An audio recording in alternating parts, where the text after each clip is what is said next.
Hello and welcome to Everyday People Extraordinary Performance, a podcast that explores what it really takes to show up, grow, and do great work.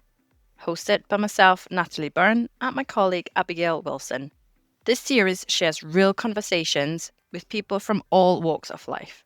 It is not about the big titles or polished success stories. It is about the care, resilience, and intent behind the way people perform every day. Brought to you by Fit as Oak, a team that supports high-performing teams and cultures. This podcast creates space for honest reflections and meaningful moments that often go unseen. Here is today's episode.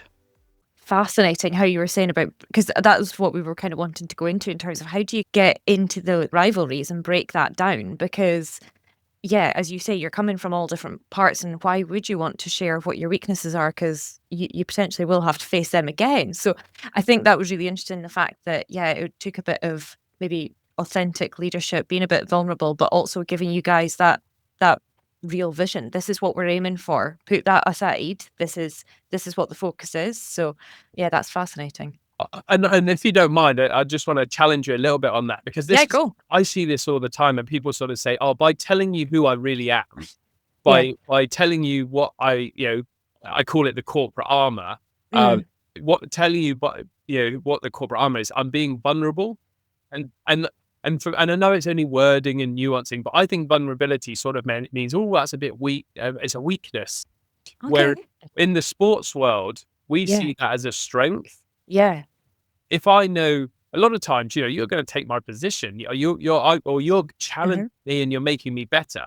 But actually, if I know who you really are, I know how to get discretionary effort out of you. I know what motivates you. I know, and I mean, over the years, had some wonderful exercises.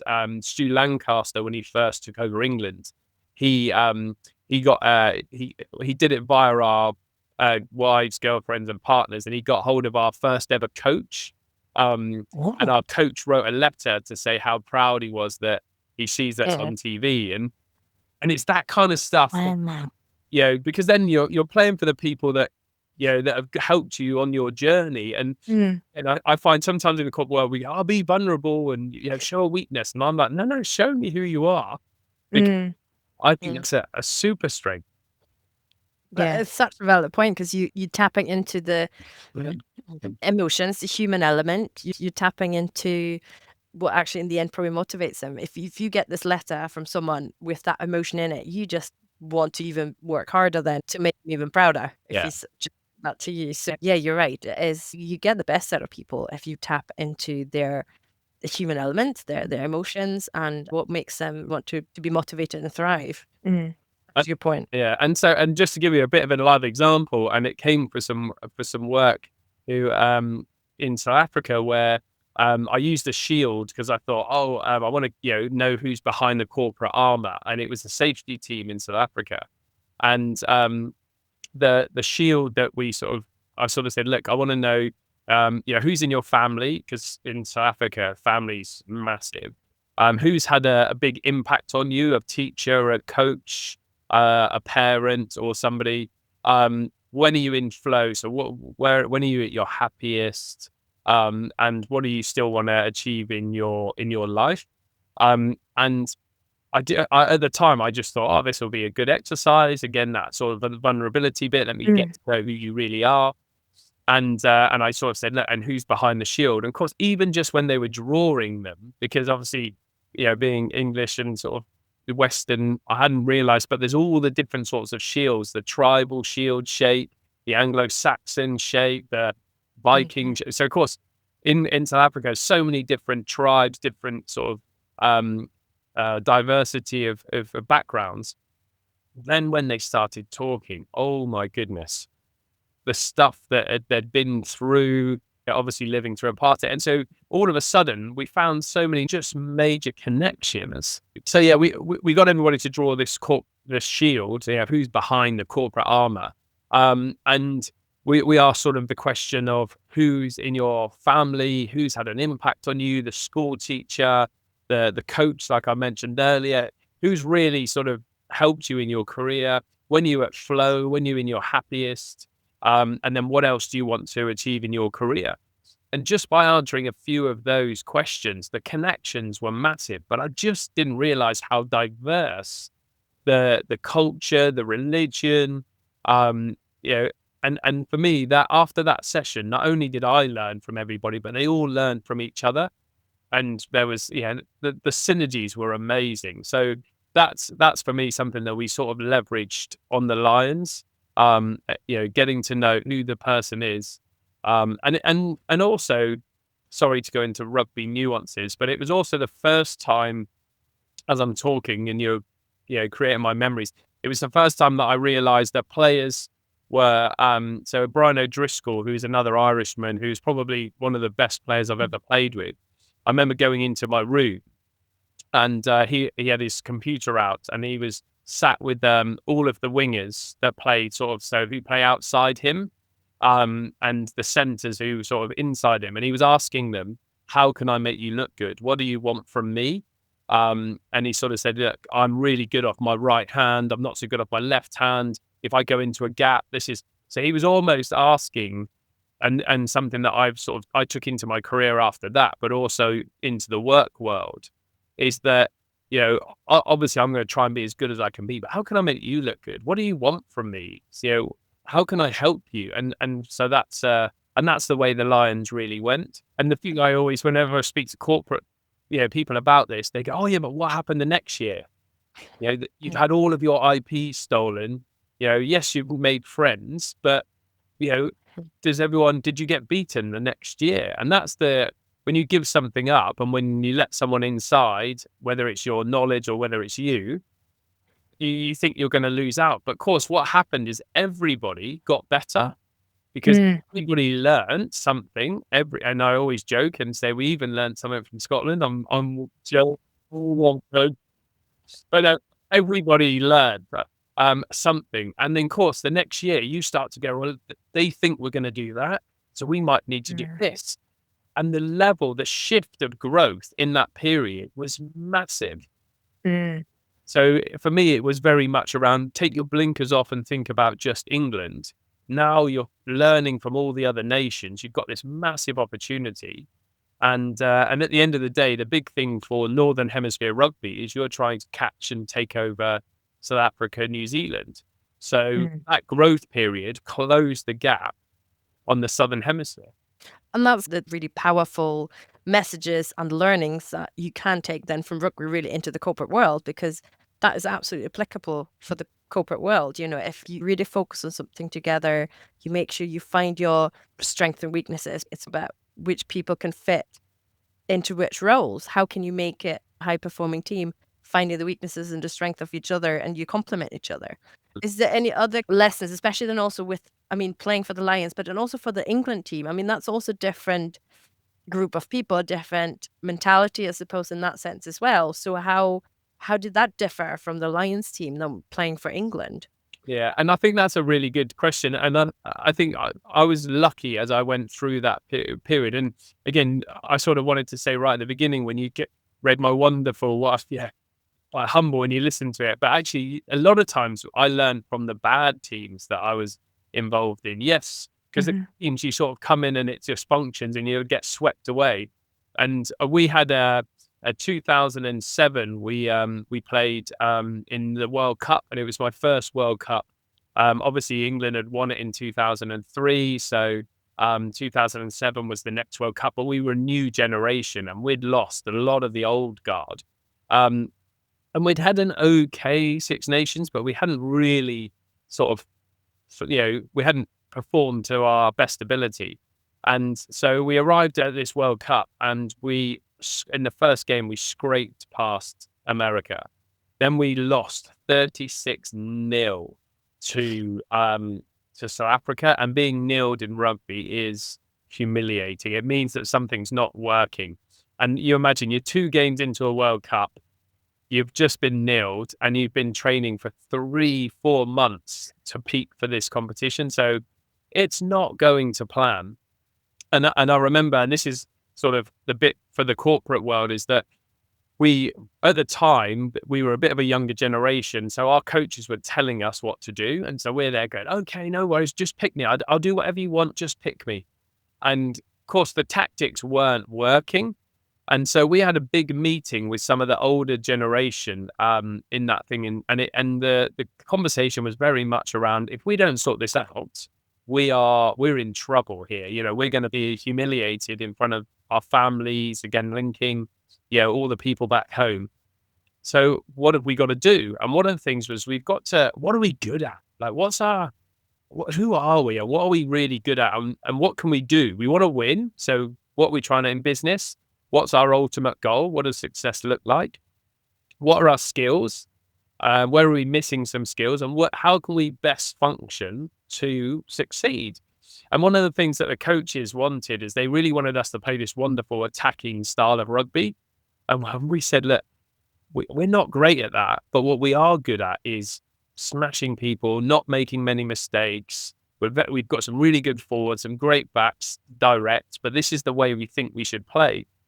And we sort of had this dilemma of, do we tell the management or do we just keep doing what they want? And so it took a lot of bravery. And a few of the senior players went and said, look, this is what we think we can deliver. And the management were great because, and Brian Ashton, who is the coach at the time, he writes this in his book, that he actually wanted us to take control. And that ownership then went from us because he went, okay, if that's what you think you can deliver, it's a bit like in the sales target. We think we can hit 200%. Okay. Yeah. And it's on your head.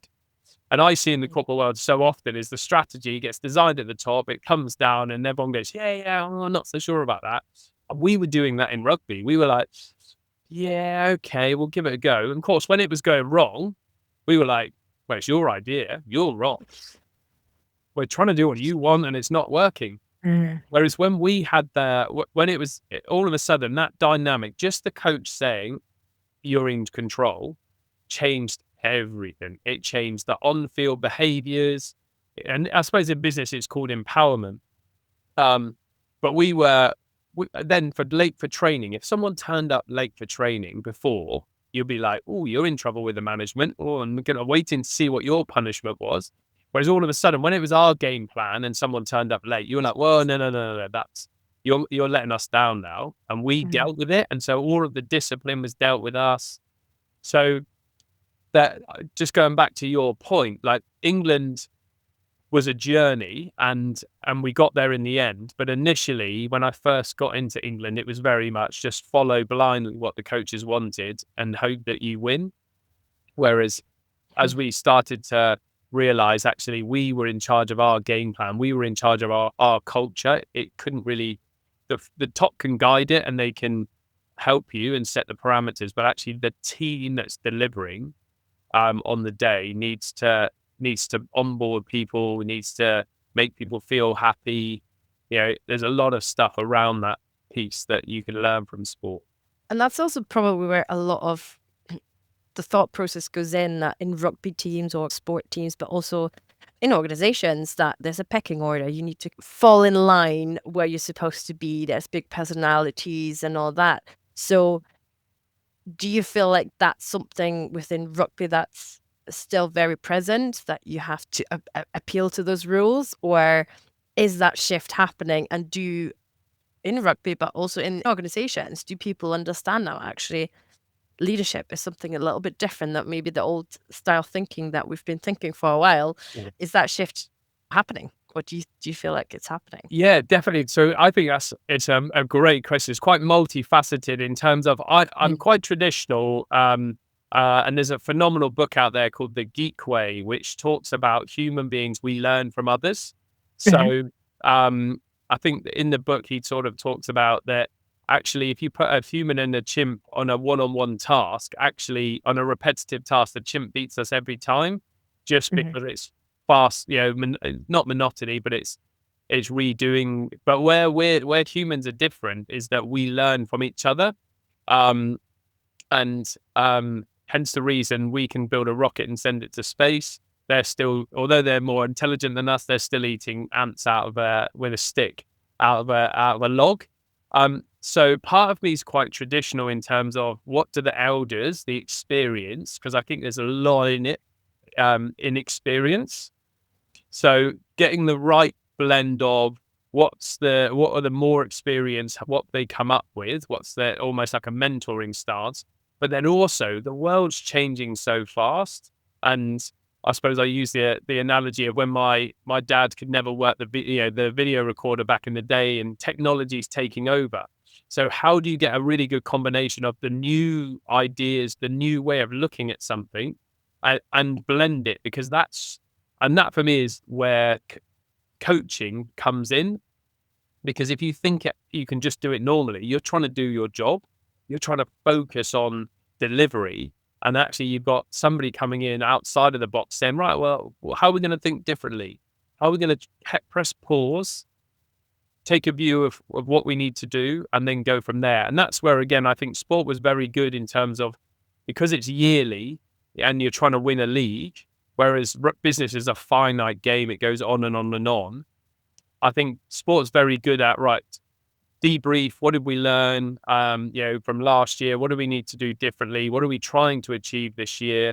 What are the milestones? And actually, you sort of, if it's not going where you want it to go, what do we need to change on the way? Whereas business, sometimes you make a change, but you might not see it for a year or two. So if I'm answering your question, I think it's a difficult one, but I think you've got to have some hierarchy, because there's experience is massive. But there was a brilliant futurist that said, if your board's not entertaining at least one ludicrous idea, you're already going out of business. That's powerful. Sticking with your rugby years a little bit here, but you obviously played at the 2007 Rugby World Cup final. Huge achievement. Looking back, what was the biggest leadership lesson that you took away from that? Oh, great question. Really good. Actually, I think, leading up to the World Cup, actually, I had an amazing experience with, there's a guy called Steve Peters who wrote the Chimp Paradox. Yes, yeah. And so Steve Peters came into our training camp. And I remember Steve Thompson was a massive 6'3" hooker, and I'm sort of a shortish guy, but I was always sort of, I'd be brought up work ethic, work. If you work really hard, you'll be, you'll outwork people. That was my sort of thing. And I remember sort of Steve Peters observed us for probably about 4 weeks, and then he gave feedback, and he said he got me and Tomo together. And imagine this in the business world, in front of everybody, the whole team, all your mates, the Thai England, apart from the Leicester ones, as I mentioned. In front of everybody, he just said, right, you two, you're lazy. And I was like, what? One thing you can say, I'm not the biggest, I'm not this, but you can't not call me lazy. Yeah. You're lazy, Lee. And I was like, oh, okay, this is going to be interesting.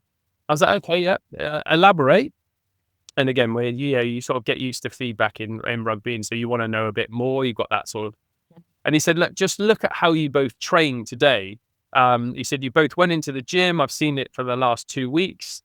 You're the fitness guy, the expert, the guru. The fitness guy gave you your program, and you basically both did the same weights. Yeah, is that correct? Yeah, perfect. And did you do a good job? Yeah, we really got stuck in. He said, okay, Lee, now tell me about your skill set. Tell me who you are as a player. And I said, well, I've got good hands. I make decisions. He said, so athletically, what do you want to be? And I said, I want to be explosive. I want to be, I have good footwork. And he said, Steve Thompson, what's your skill set? Who are you? And he said, well, I'm big. I want to be strong. So he said, okay, you've just both told me athletically, you want to be completely different from each other, yet you're lifting the same weights. That's lazy, because you think the expert is going to make you better. You need to go to the expert and say, oh, this is how I want to be better. Can you help me? And that just changed my mindset of I'm in control.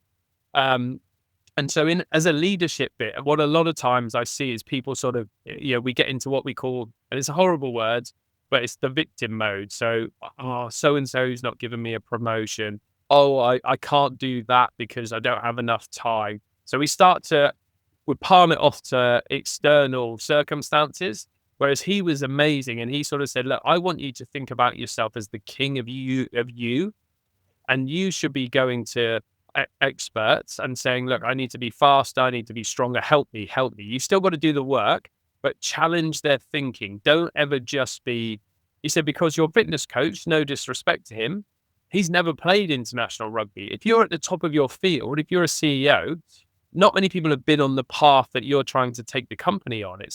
It's untrodden ground. So don't just accept what you're given. Challenge, ask, open your mind, think differently. And so that's from then on. What in my career, I was sort of like, right, I need to be better at grappling. So, can I go to a Brazilian jiu-jitsu coach? Can I learn something from that environment? Can I learn from the military? Can I learn? And so we started to learn from inside, but also outside, and taking charge, taking control of your own destiny and career was probably the biggest leadership lesson of those World Cups. Also, from sort of that perspective, then the translating that. I mean, this is having that mindset and that growth mindset, but also from the sport into the real world or corporate world. What's the sort of the biggest challenge, do you think, from working with people in different industry to understand the high performing team aspect or cultures aspect? How do you get people to understand that in the corporate world from the sporting and, like you said, military and other industries? Yeah, this is a really interesting one, and it might be contentious. So I'm happy for you to challenge and shoot me down. But one thing I've learned, and I think it does differ a little bit, and I don't know how we can dig into it, but I think schooling almost does set us up for a bit of a fall at at times. And I don't want to bag the whole education system, but if you think about education, it's very much around, be your best on your own, be your best, learn, you're going to have an exam. It doesn't necessarily, unless you do sport or you do drama or you do music, which is something that we've gone away from in society. A lot of it is then about, as long as you look after yourself, you'll be okay. And to a certain extent, you have got to, like I said earlier, be the king of your position. But then you've also got to work in a team environment. And so I always talk about when you first come into the corporate world, it's how much can you deliver? Then you get given what I call the science of management. So you're managing other people. And then you get what I call the art of leadership, which is you don't even get to do the job that you first started. And that's quite weird. And this happened in sport as well. It happened in rugby, where you're the player and you get to affect the result. When you become the chief exec, actually you're in board meetings, and you never even get to it. So how do you continually learn to be able to get into that skill set is one bit. But then going back to the school bit around IQ, is also people think in sports that it's the people with the most capability are the best players, are the best. And I would say if you speak to anybody who's played international sport, it's not actually the best. There's way more capable people than Lee Mears. Growing up, there were better hookers than me. They had better skills. Lots of footballers, you can ask them. There have always been people that have more what I call capability, but it's your attitude that defines you. Attitude, someone said to me once, attitude defines your altitude. And I like that. And Sir Alex Ferguson always talked about how he would recruit on attitude. You can teach capability. Yes, you've got to have a certain amount, but actually that's your practice. That's you getting better. Your attitude, your ability to come back from setbacks, your ability to take feedback.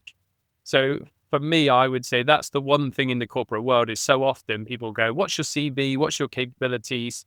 And we never recruit. I've seen very few places recruit on attitude. Does that answer? Very true. Very true.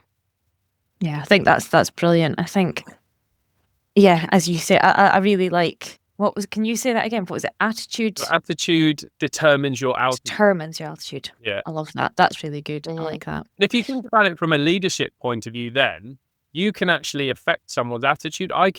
If you scored it out of 10, so Ferguson used to say performance is capability times attitude squared.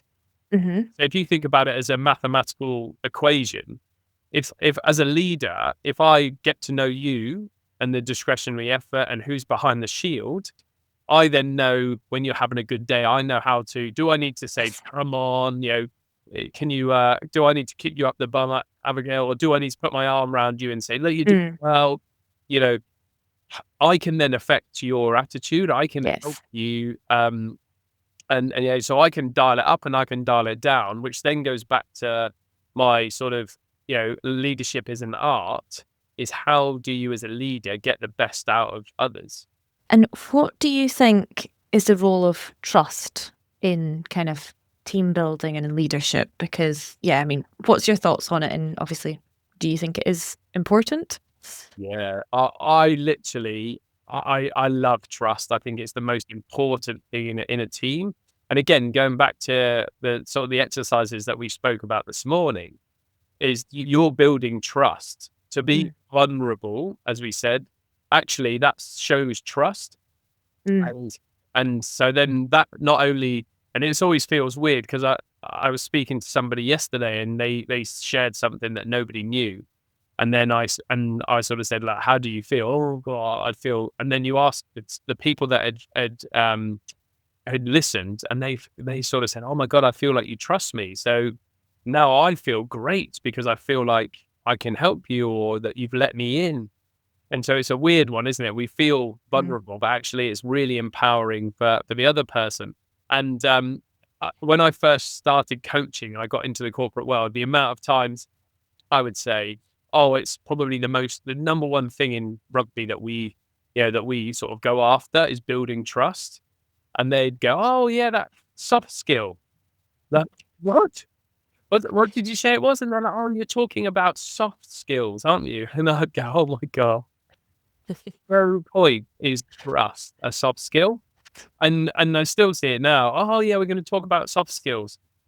And then, so what I've started to do, and one of the things I challenge people on now is I say, well, is soft skill trust an economic driver? And they say that, Lee, no, I don't think so, because it's soft skill. It's one of those ones that we have to do. And I actually believe that trust is an economic driver. And so how I bring it alive is I sort of say, look, I mean, unfortunately, some people don't even remember this, and you two probably aren't going to remember. You're so young. But in 9/11, in America, you used to be able to catch a plane like you could catch a bus today. You could rock up to the airport. You didn't need a passport. There were no metal detector tests. So trust was high. You literally walked into the airport. It was fine. Then 9/11 happened. The plane crashed into the Twin Towers. All of a sudden, airports got locked down. Trust was gone. Then cost had gone up because then you had to pay for all these scanners. And we all know, is it easy to get through an airport now? No. So is it fast or slow? Slow. It's slow. So all of a sudden, your trust has gone down, the cost has gone up, and speed has gone down. This happens in business. So if I just want you to play along with me now, but I want you to think about somebody that you've got a really low trust with. So someone that's upset you or that's not delivered, or you're not sure about them. You don't know who they are. They've got the corporate armor. They never smile. Think about that person, and not just the feelings. Then think about what it's like to work with them. So give me some words. What would it be like working with that person? I can give you emotion, the typical eye rolling. You're like, oh, do you have to? Yeah, exactly. Yeah. Do you double check the work that they've done? If you Yeah. 100%. Yeah. Do you even guess about? You have more work to do because you feel like you have to check it. And, yeah. And is it an easy process or is it a hard process? Are you wondering whether they're going to be political or? So then I just want you to think about someone that you've got a really good relationship with, sort of really robust trust. What's it like to work with that person? So much easier. It just flows. They sort of second guess what you're doing. Is it faster or slower? Faster. Yeah, because you trust that you've given them the work. They'll just get on with it. And if they don't get on with it, they'll come back to you and go, oh, I'm struggling. I think for me is that trust is really important because the more trust you have in your team, the faster stuff happens, the easier it works. So for me, it's definitely not a fluffy skill. It's a power skill. And how you build it takes some definition. So there's a guy called Stephen Covey. I think he wrote a book called the Power of Trust or the Art of Trust. And he talks about it as a bank account. And you make deposits and withdrawals. But the interesting thing I've found with the corporate world is sometimes we take our life lens for trust, which is sort of, you earn my trust. I don't want a relationship. I don't want my relationship to be broken. I don't want to be hurt. So we go into the whole, a lot of people, again, this generalization, but a lot of people go, right, we'll start with 0 in the bank. And then the more you do stuff, Abigail, the more, Natalie, you put deposits in, the more your bank account grows, which is totally fine, but it's slow. I say in the corporate world, I sort of say, look, first talk about how people can put deposits in your trust account, because people have different trust language, but actually start with a full bank account and let them make withdrawals or deposits. So extend trust. And then all of a sudden people are like, oh, so, It sets a different tone as well straight away, doesn't it? And of course, and you imagine if you come into a business, you feel a bit wobbly because it's your first day, but I sort of say to you, Abigail, I've got this job. Let me know if you think it's too big for you, but I trust you. You've got great skills. I'm gonna set you up for success, and off you go. Do you feel trusted, or do you feel Whereas if I say, oh no, just photocopy for a week and show me that you can photocopy, and then I'll give you a task. So that's what I talk about. I think you can unleash your business if you do focus, like the skill of trust. Yeah, because you don't just feel trusted. You don't probably have the motivation as well to actually, I'm going to prove that I can be trusted. And I think the other point as well is, in military, trust is almost a given already, and you have to have the trust straight there and then. Otherwise, something really bad can happen. So I think that idea as well, that in the military, trust is key for survival. So why should it not be the same in the corporate world? So apply that. Make sure trust is recognized and is important, and work on it, and not just as a soft skill. Yes. But I think, again, in the wonderful book that I mentioned, The Geek Way, they sort of said one of the reasons why we get into this is because when you think about the academic side and IQ, knowledge becomes power. And so in the corporate world, we hold on to knowledge because we think it's powerful. And that's what causes the lack of trust, because then you get into politics. Whereas actually, if you focus on behaviors, the business will take care of itself, I think.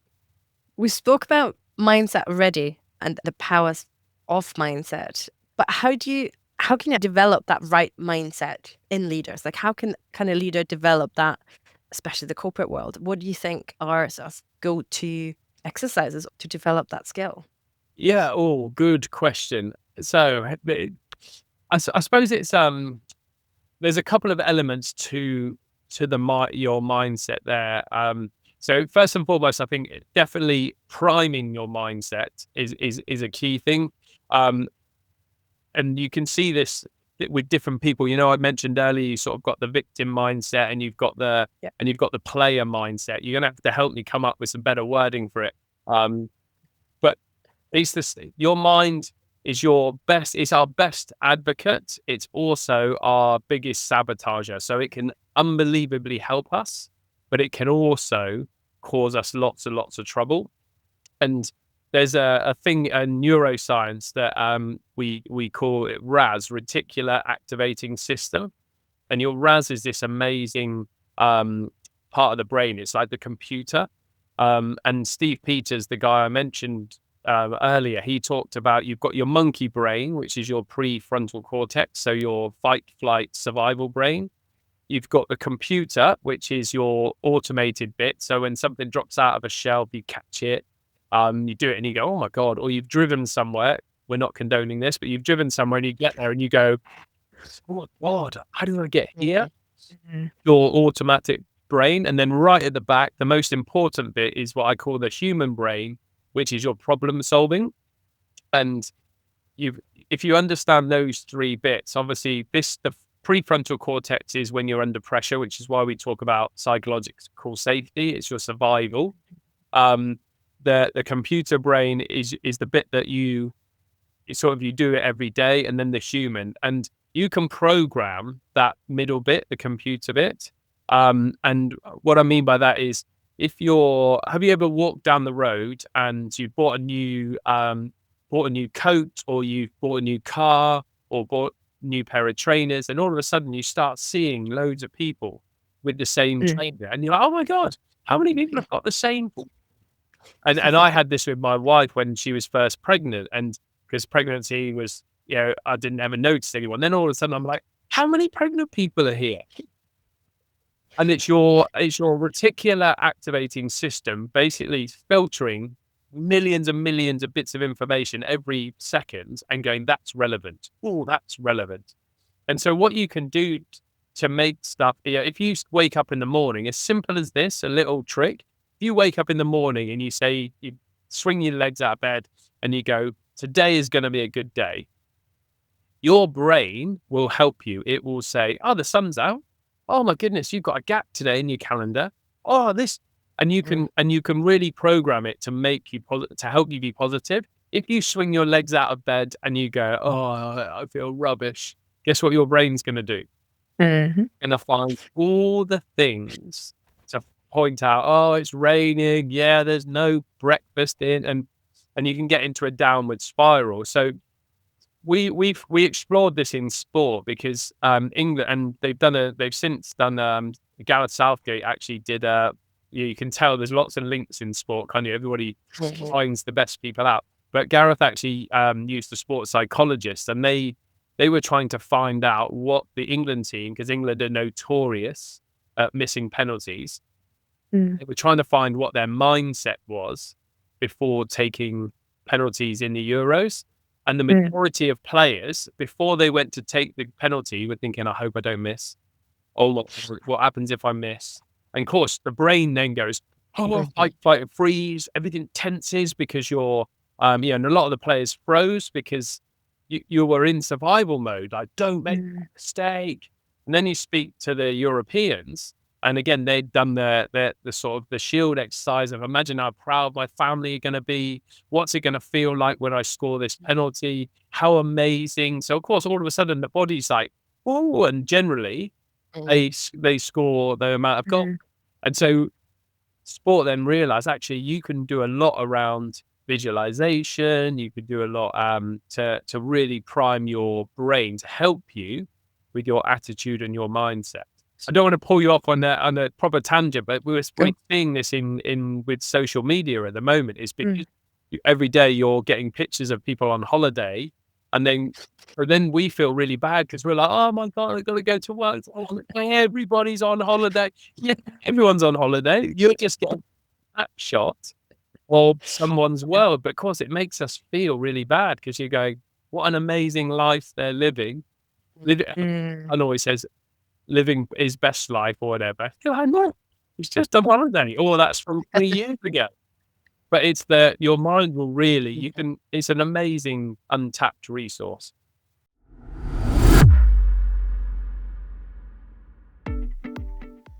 Stay tuned for part 3 of our conversation with Lee Mears. In the next episode, setbacks, summit thinking, and sustainable leadership. We explore life after rugby, the challenges of reinvention, and what climbing Everest and reaching the North Pole taught Lee about resilience and perspective. Coming soon, so please follow, subscribe, or stay connected.